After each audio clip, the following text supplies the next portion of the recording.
Hello बच्चों, welcome to this video. My name is Hardik Gautam और आज हम आपको पढ़ाने जा रहे हैं chapter 1 chemical reaction and equation. तो इससे पहले कि आपको एक वीडियो हो चुकी है, अगर आपने नहीं देखी तो देख लीजिएगा उसको, हम डिस्क्रिप्शन में उसका लिंक डाल देंगे, ठीक है। तो इसमें हम क्या पढ़ने वाले हैं, डिस्प्लेसमेंट रिएक्शन। हमने रिएक्शंस पढ़ी थी, कितने टाइप की पढ़ी थी हमने, 4 टाइप की। तो उसमें थर्ड टाइप चल रहा है डिस्प्लेसमेंट रिएक्शन। अब तक कौन कौन सी पढ़ चुके हैं हम? अभी तक हम कॉम्बिनेशन रिएक्शन पढ़ चुके और डिकम्पोजिशन रिएक्शन पढ़ चुके। तो कॉम्बिनेशन रिएक्शन में हमने क्या पढ़ा था, ऐसी रिएक्शन जिसमें दो या दो से कंबाइन होके एक प्रोडक्ट बनाते हैं, ऐसी रिएक्शन क्या कहलाती थी हमारी, कॉम्बिनेशन रिएक्शन, ठीक है। और जिसमें एक सब्सटेंस स्प्लिट होता था दो या दो से ज्यादा में, उसे क्या कहते थे हम, डिकम्पोजिशन। और थर्ड यहाँ पे पढ़ने वाले हैं हम डिस्प्लेसमेंट, यानी कि डिस्प्लेसमेंट रिएक्शन। तो डिस्प्लेसमेंट से आप समझिएगा कि कोई भी चीज एक डिस्प्लेस हो जाएगी, यानी कि निकल जाएगी। अब यहाँ पे देख रहे हो LHS में ये वाला एरो से पहला क्या होता है, LHS। और LHS में आपके क्या होते हैं, रिएक्टेंट होते हैं। LHS में क्या होते हैं आपके, रिएक्टेंट। और RHS में आपके क्या होते हैं, ये होते हैं प्रोडक्ट। क्लियर? तो चलिए देखते हैं। यहाँ पे ये आयरन है Fe, क्या होता है, आयरन होता है। कॉपर सल्फेट से रिएक्ट करेगा। आयरन जब कॉपर सल्फेट से रिएक्ट करेगा तो क्या बनाएगा प्रोडक्ट, ये बनाएगा आयरन सल्फेट प्लस कॉपर। इसमें हुआ क्या, ये जो आयरन था ये रिएक्टिव था ज्यादा, किसके कंपैरेटिवली, कॉपर के कंपैरेटिवली। तो ये आयरन क्या करेगा, इसको हटा देगा, इसको यहाँ से हटा देगा और इसकी जगह ले लेगा यहाँ पे। तो ये क्या बन जाएगा, FeSO4 बन जाएगा और कॉपर को बाहर निकाल दिया इसने, ठीक है। तो ये किसका एग्जाम्पल हुआ, ये एग्जाम्पल हुआ डिस्प्लेसमेंट रिएक्शन का, ठीक है। तो इसकी डेफिनेशन पढ़ लेंगे एक बार। ऐसी केमिकल रिएक्शन जिसमें कोई भी एलिमेंट डिस्प्लेस कर देता है लेस रिएक्टिव एलिमेंट को। लेस रिएक्टिव एलिमेंट को ही तो डिस्प्लेस करेगा। मान लीजिए अगर ये लेस रिएक्टिव होता और ये मोर रिएक्टिव होता तो ये इसको क्या नहीं कर पाता, डिस्प्लेस नहीं कर पाता। समझिएगा, 2 पर्सन है A और B क्या है, लेस स्ट्रॉन्ग है, लेस स्ट्रॉन्ग। ऐसे समझने के लिए बता रहे हैं हम, स्ट्रॉन्ग में ये क्या है, ज्यादा स्ट्रॉन्ग है, यानी कि ज्यादा ताकतवर है, ठीक है। तो ये क्या कर देगा, इसको हटा देगा यहाँ से। ये इसको हटाना चाहेगा तो ये हटा सकता है इजीली, लेकिन ये इजीली नहीं हटा सकता है इसको, ठीक है ना। जो लेस स्ट्रॉन्ग वाला है वो मोर स्ट्रॉन्ग वाले को तो नहीं हटा पाता। तो इसी तरीके से ये है। तो ये क्या है हमारा, मोर रिएक्टिव एलिमेंट। तो जो मोर रिएक्टिव एलिमेंट होता है वो लेस रिएक्टिव एलिमेंट को, यानी कि कॉपर को, उसके सॉल्यूशन से हटा देता है और उसकी जगह आके एक सॉल्यूशन बना लेता है, ठीक है। तो ये किसका एग्जांपल हुआ, ये एग्जांपल हुआ डिस्प्लेसमेंट रिएक्शन का। तो ये नोट करेंगे हम, रब करने वाले हैं इसको, फिर स्क्रीनशॉट ले लीजिएगा।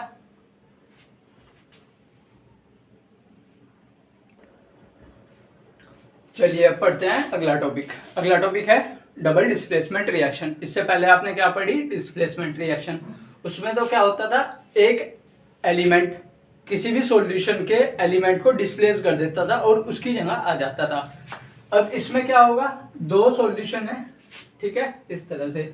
तो इसमें आयंस को एक्सचेंज कर लेंगे अपने। जैसे मान लीजिए Na2SO4 है, क्या है, Na2SO4। इसको क्या बोलते हैं, सोडियम सल्फेट बोलते हैं। ये क्या है, BaCl2, क्या यूज करेगा, BaSO4 प्लस NaCl, ठीक है। इसमें हुआ क्या, Na का आयन क्या था, Na के साथ SO4 2 नेगेटिव था, Na प्लस SO4 2 नेगेटिव, इस तरह से टूटते हैं इनके आयन, ठीक है। और इसके आयन कैसे टूटेंगे, इस तरह से, Ba+2 plus Cl negative, clear. अब इसका पॉजिटिव इसके नेगेटिव के साथ ना जाके इसका पॉजिटिव इस वाले के नेगेटिव के साथ चला गया, ठीक है ना। तो क्या बना लेगा ये, Ba+2 और SO4-2। तो होगा क्या इसमें, Ba+2 और SO4-2, ठीक है ना। तो ये चीज इससे कैंसिल हो जाएगी और प्लस माइनस बन के बना लेंगे BaSO4। ये लिखना नहीं है जो मैं नीचे लिखवा रहा हूँ, ये सिर्फ समझाने के लिए है कैसे बना। तो ये क्या करते हैं, ये वाला 2 तो इधर आ जाता है और ये वाला 2 इधर आ जाता है, लेकिन 2 से 2 कैंसिल हो जाएगा कंप्लीट। तो ये क्या बना लेगा, BaSO4 बनाएगा ये कंप्लीट, और इसको पास में लिख देंगे ऐसे, क्लियर। तो ये इस तरह से कंपाउंड बना। और अगला कैसे बनेगा, Na प्लस और Cl नेगेटिव। तो क्या बना लेगा, NaCl बना लेगा इधर। फिर इनको बाद में क्या कर देंगे, बैलेंस कर देंगे, ठीक है। तो ये लिखना है। अब आगे समझेंगे प्रेसिपिटेशन रिएक्शन क्या होती है। प्रेसिपिटेशन रिएक्शन पढ़ने से पहले एक बार इसकी डेफिनेशन पढ़ लेते हैं डबल डिस्प्लेसमेंट रिएक्शन की। वो रिएक्शन यानी कि the reaction in which two compounds react by an exchange of ion to form two new compounds are called double displacement reaction. वही चीज है जो हमने बताई। इसमें क्या होगा, दो कंपाउंड अपने आयंस को क्या कर लेंगे, एक्सचेंज कर लेंगे। आयन क्या होते हैं, ऐसे एलिमेंट जिनके ऊपर क्या आ जाए, चार्ज आ जाए। चार्ज कौन सा हो सकता है, पॉजिटिव हो सकता है और नेगेटिव हो सकता है। क्लियर। अभी हमने बताया था ना, इसमें से आयन एक्सचेंज कर रहे थे, इसका पॉजिटिव इस वाले के नेगेटिव के साथ जा रहा था और इसका पॉजिटिव इस वाले के नेगेटिव के साथ जा रहा था, तब जाके प्रोडक्ट बन रहे हैं। तो ऐसा हो रहा है तो क्या होगी, ये डबल डिस्प्लेसमेंट रिएक्शन होगी। क्लियर। अब पढ़ते हैं प्रेसिपिटेशन रिएक्शन क्या होती है। प्रेसिपिटेशन रिएक्शन वो होती है कि रिएक्शन तो कंप्लीट हो जाए, जैसे रिएक्शन हो चुकी है यहाँ पे देख सकते हो आप, लेकिन इसमें कोई भी सॉल्यूशन बन चुका। अब सॉल्यूशन बनने के बाद मान लीजिए कोई एक सॉल्यूशन बना हमारा, उसमें कुछ पार्टिकल्स नीचे बैठ गए। सॉल्यूशन बनने के बाद कुछ पार्टिकल्स नीचे बैठ गए जो डिसोल्व नहीं हो पा रहे, फर्दर जो आगे डिसोल्व नहीं हो पा रहे, तो किस फॉर्म में आ जाएंगे, प्रेसिपिटेट की फॉर्म में आ जाएंगे, यानी कि इनसॉल्युबल फॉर्म में आ जाएंगे। उन्हीं को क्या कहेंगे, प्रेसिपिटेट कहेंगे। और ऐसी रिएक्शन को क्या कहेंगे, प्रेसिपिटेशन रिएक्शन। इसका एग्जांपल ये लिख लीजिएगा, यहाँ पे PbNO3 है, Ki से रिएक्ट करा तो क्या बना लेगा, PbI2। ये क्या होगा, प्रेसिपिटेट की फॉर्म में नीचे बैठ जाएगा और KNO3 का सॉल्यूशन बन जाएगा। क्लियर बात। जब इन दोनों को आपस में क्या करेंगे, रिएक्ट करेंगे, और इस रिएक्शन को क्या कह देंगे हम, प्रेसिपिटेशन रिएक्शन। क्लियर। तो चलिए इसको नोट डाउन कीजिए, स्क्रीनशॉट लीजिए इसका फटाफट।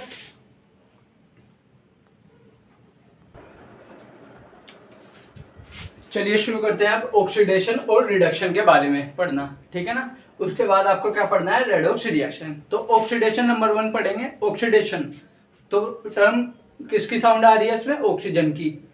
ऑक्सीडेशन में किसकी साउंड आ रही है, ऑक्सीजन जैसी साउंड आ रही है ना, तो इसी से याद रख लेंगे। जिस चीज की साउंड आ रही है उसमें वही चीज क्या हो रही है, गेन हो रही है। तो ऑक्सीडेशन क्या होता है, ऑक्सीजन क्या होगा इसमें, गेन ऑफ ऑक्सीजन होगा इसमें। लिख लेंगे इसको सही से, ऑक्सीडेशन। ऑक्सीडेशन क्या है, गेन ऑफ ऑक्सीजन या फिर लॉस ऑफ हाइड्रोजन। या तो कोई चीज ऑक्सीजन गेन कर ले, ऑक्सीजन गेन कर ले मतलब जैसे हाइड्रोजन को ऑक्सीजन मिल जाए तो ये क्या बना लेगा, H2O बना लेगा। क्लियर। तो इससे क्या मिले, हाइड्रोजन को ऑक्सीजन मिला ना, तो हाइड्रोजन क्या हो गया, यहाँ से ऑक्सीडाइज्ड हो गया। क्या हो गया, ऑक्सीडाइज्ड हो गया। तो हम कह सकते हैं इसका क्या हो गया, हाइड्रोजन का ऑक्सीडेशन हो गया। क्यों, क्योंकि इसने गेन कर ली यहाँ पे ऑक्सीजन। तो अगर कोई चीज गेन कर ले ऑक्सीजन तो वो क्या कहलाएगा, उसका ऑक्सीडेशन हो चुका।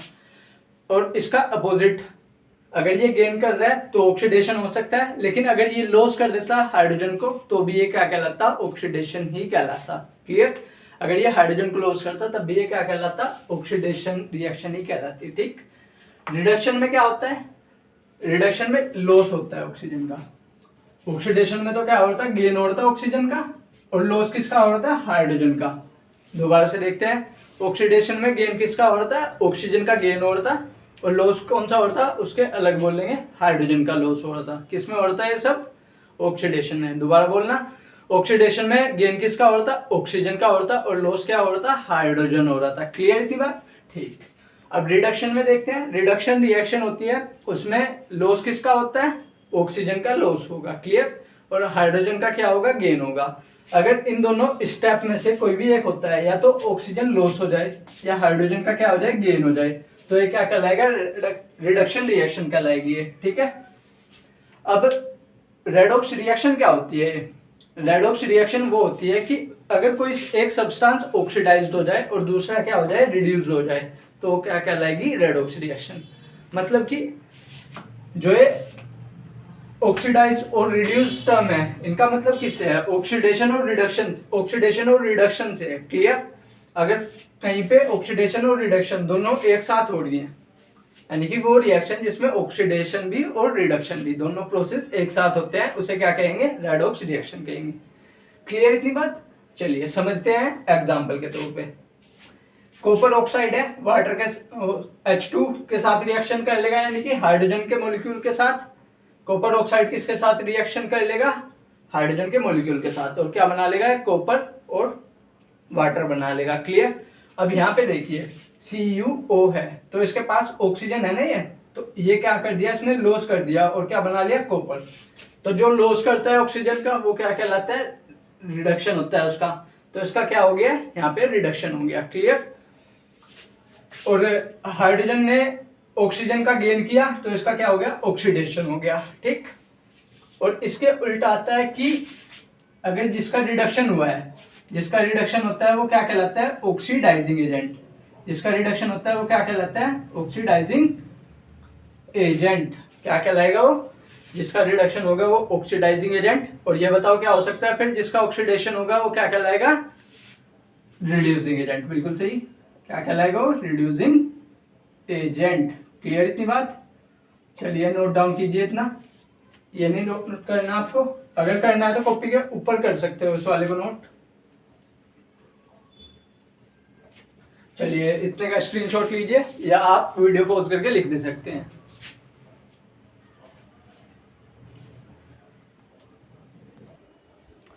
तो अब देखेंगे इसमें कैरेक्टरिस्टिक टेस्ट। तो कैरेक्टरिस्टिक टेस्ट क्या होते हैं हमारे, ये बताते हैं किसी भी चीज की प्रेजेंस को बताते हैं। जैसे CO2 की प्रेजेंस को बताना है तो कैसे बताएंगे, हाइड्रोजन की प्रेजेंस बतानी है तो कैसे बताएंगे, ऑक्सीजन की प्रेजेंस बतानी है तो कैसे बताएंगे। ठीक है।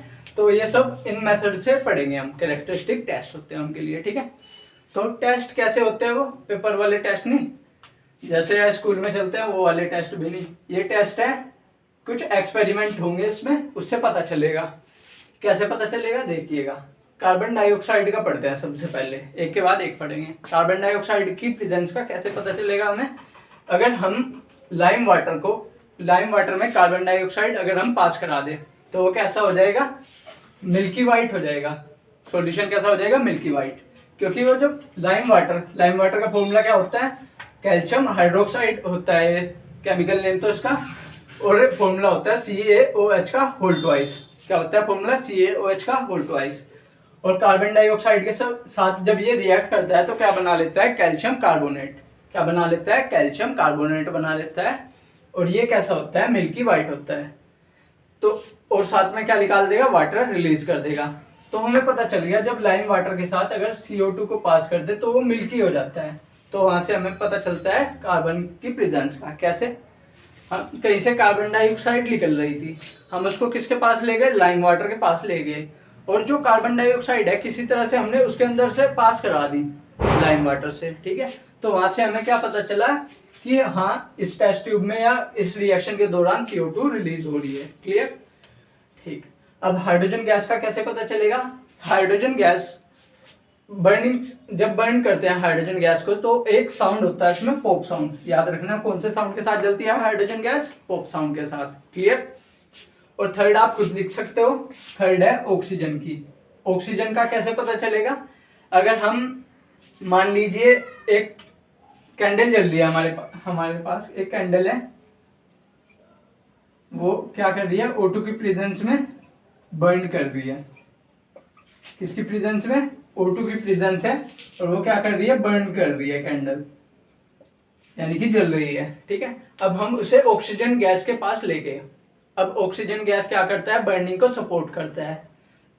तो बर्निंग को सपोर्ट करेगा तो उसकी जो इंटेंसिटी होगी, मान लीजिए ये कैंडल है, ये जल रही है यहाँ पे, तो जब यहाँ पे ऑक्सीजन पास होगी इसके दौरान तो इसकी इंटेंसिटी बढ़ जाएगी, ये ज्यादा जलने लगेगी। ठीक है। और अगर कोई अदर गैस हुई जैसे कार्बन डाइऑक्साइड, वो क्या कर सकती है, वो इसको बुझा देगी। क्लियर। लेकिन ऑक्सीजन इसकी इंटेंसिटी को इंक्रीज कर देगा।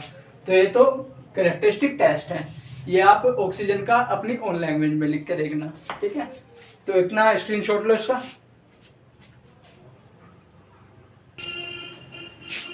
तो चलिए देखते हैं बच्चों आयंस के बारे में। आयंस हमने पढ़ाए थे ऐसे एलिमेंट जिनके ऊपर क्या आ जाए, चार्ज आ जाए। ऐसे एलिमेंट्स या मॉलिक्यूल्स या कंपाउंड जिनके ऊपर क्या आ जाए, चार्ज आ जाए, वो क्या कहलाते हैं, आयंस कहलाते हैं। आयंस दो टाइप के होते हैं, कौन कौन से, पॉजिटिव आयन और नेगेटिव आयन। क्योंकि चार्ज आपको पता है या तो प्लस का होता है या कैसा होता है, माइनस का होता है। ठीक है ना।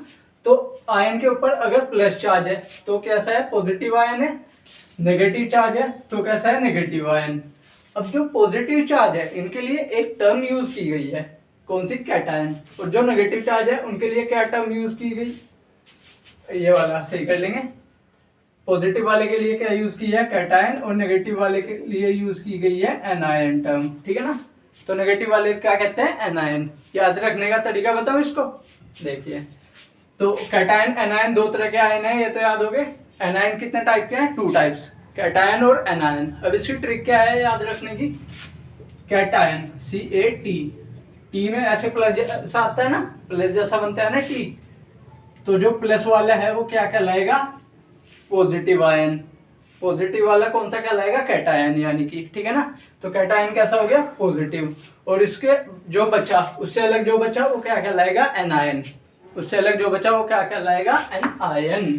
क्या कहलाएगा बच्चों, एनायन, ठीक है ना। तो चलिए देखते हैं, अब इसमें कुछ पढ़ लेते हैं, कैटायन और एनायन कैसे बनते हैं। हाइड्रोजन का जो पॉजिटिव आयन बनता है वो H पॉजिटिव की फॉर्म में बनता है, H प्लस का। सोडियम का Na प्लस, सिल्वर बनता है Ag+, और पोटेशियम बनता है K प्लस, लिथियम बनता है Li पॉजिटिव, और अमोनियम बनता है NH4 पॉजिटिव। क्लियर इतनी बात, इनको साथ साथ लिखते भी रहेंगे आप। बेरियम बनता है Ba+2, ये +2 ऐसे लिख लीजिए, 2+ लिख लीजिए, बात एक ही होती है, ठीक है ना।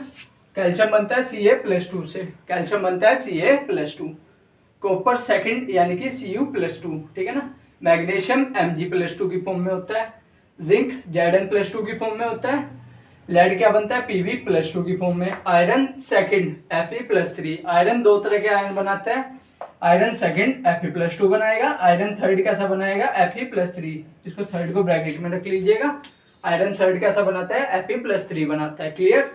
और जो एल्यूमिनियम है, एल्यूमिनियम कैसा बनाएगा, Al+3 की फॉर्म में बनाएगा। एल्यूमिनियम कैसा बनाएगा, Al+3 की फॉर्म में बनाएगा, क्लियर बच्चों।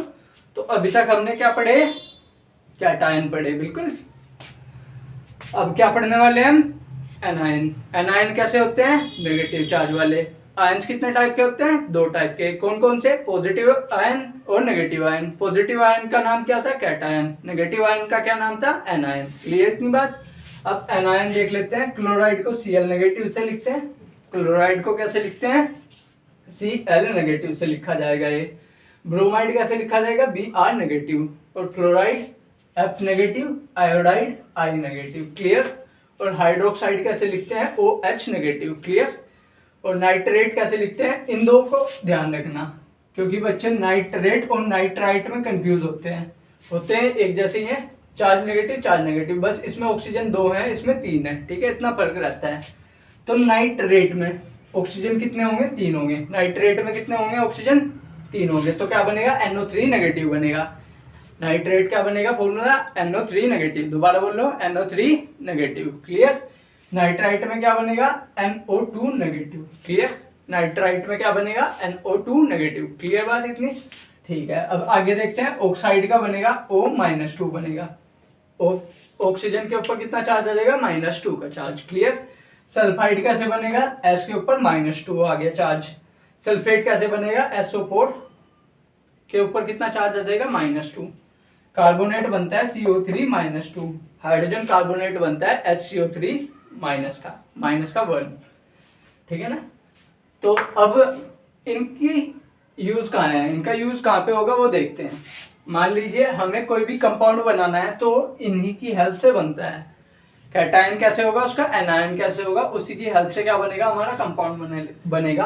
फॉर एग्जाम्पल एक ये ले लेते हैं, बेरियम Ba+2, और एक इसमें से सिलेक्ट कर लेते हैं, जैसे मान लेते हैं सल्फेट, तो लिखेंगे इसको बेरियम लिखेंगे यहाँ पे बच्चों, और क्या लिखना है, सल्फेट लिखना है, तो सल्फेट। तो आपको पता होगा इसमें बेरियम का कैसा होता है, Ba+2 होता है, क्लियर। तो यहाँ पे लिख देंगे Ba+2, ठीक। सल्फेट क्या होता है, सल्फेट होता है SO4 -2, तो यहाँ पे लिखेंगे SO4 -2। अब इसका आपको फॉर्मूला बनाना था, तो फॉर्मूला बनाने के लिए आपको पता है कोई भी कंपाउंड कब बनता है, जब एक पॉजिटिव वाला एक नेगेटिव वाला आपस में कंबाइन कर लेता है, ठीक है ना। तो यहाँ पे क्या करेगा ये, माइनस और प्लस तो क्या कर लेंगे, आपस में रिएक्ट, और जो इस वाले का 2 है इधर आ जाएगा, इस वाले का 2 इधर, ठीक है। लेकिन यहाँ पे 2 और 2 कैंसिल हो सकता है, 2 1 जा 2, 2 1 जा 2 कैंसिल हो रहा है ना, कंप्लीट। तो ये क्या बना लेगा, BaSO4 बनाया इसने, क्लियर इतनी बात। तो इस तरह से, लेकिन इतना गैप नहीं रखना है इसमें क्या कर देना है, इसे एक ही जगह लिख देना है, BaSO4 क्या बन गए, बेरियम सल्फेट बना। क्लियर। अब आगे देखेंगे। अब ये ले लेते हैं एल्यूमिनियम, कैसा है फॉर्मूला, Al+3 है। एल्यूमिनियम का फॉर्मूला क्या है, एल्यूमिनियम सल्फेट बना लेंगे। एल्यूमिनियम सल्फेट का फॉर्मूला देखते हैं कैसे बनेगा। एल्यूमिनियम का आयन किस फॉर्म में एग्जिस्ट करता है, Al+3 की फॉर्म में एग्जिस्ट करेगा। किस फॉर्म में एग्जिस्ट करेगा एल्यूमिनियम का आयन, Al+3 का +3 की फॉर्म में एग्जिस्ट करेगा। और सल्फेट का आयन SO4-2 की फॉर्म में एग्जिस्ट करेगा। क्लियर। ठीक।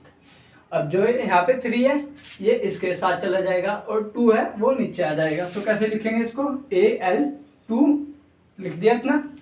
अब यहाँ पे 3 है ये इस पूरे पे जाएगा तो SO4 तो ये ब्रैकेट में रख दिया जाए।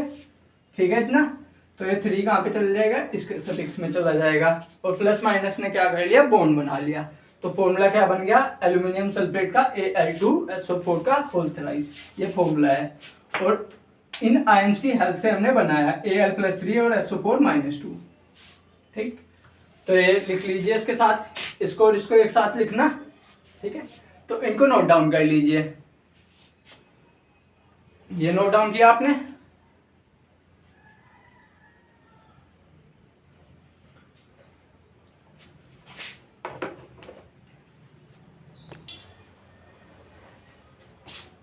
चलिए बच्चों, मिलते हैं फिर नेक्स्ट वीडियो में। तब तक के लिए इतना ही करिएगा। और अगर कोई डाउट आता है तो हमसे पूछने के लिए हमारी इंस्टाग्राम आईडी पे हमें फॉलो कर सकते हैं। हार्दिक गौतम इंस्टीट्यूशन के नाम से हमारी आईडी है। और जल्दी हम टेलीग्राम अकाउंट बनाएंगे। आपकी कोई क्वेरी हो तो वहाँ पे हम ले सकते हैं। और इससे कोई भी रिलेटेड अपडेट हो तो हम वहाँ पे डाल दिया करेंगे। ठीक है ना।